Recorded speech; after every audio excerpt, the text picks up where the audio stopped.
The question I want to respond to today is one about soulmates. And I got a question saying, like, is there only one soulmate for everybody? Or what happens if I sort of miss my soulmate? So what I will say is that there's a lot of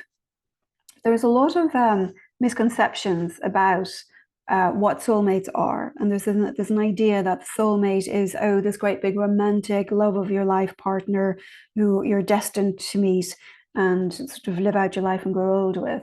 And that may be true, but that's not always true, because sometimes the soulmate can be the most challenging. Usually you meet multiple people, multiple soulmates, the most challenging relationships that demand that we grow the most. And some of those soulmates can really put us into a state of like a real dark night of the soul. But that's when we grow.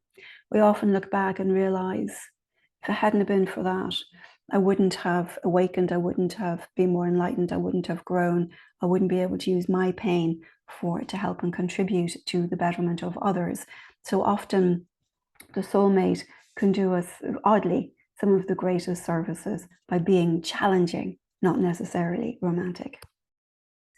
How do I know if it's intuition or anxiety? That's a very good question. What I will say is anxiety tends to be chaotic. Anxiety, we're restless, our heart's racing, we're stressed, we're worried. There's quite a lot, but we're not sleeping, there's a lot going on, and we think something terrible is about to happen, and we think, oh, we shouldn't do it because I've got all this anxiety. What I will say is that anxiety is always projecting into the future. It's always chaotic because the root of anxiety is fear and insecurity. Intuition, on the other hand, is very much present in this particular moment.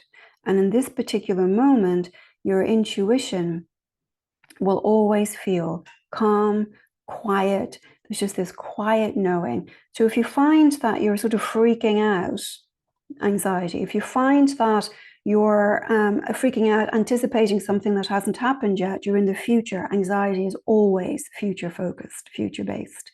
The intuition is always the very, very quiet voice that is whispering right here in the present.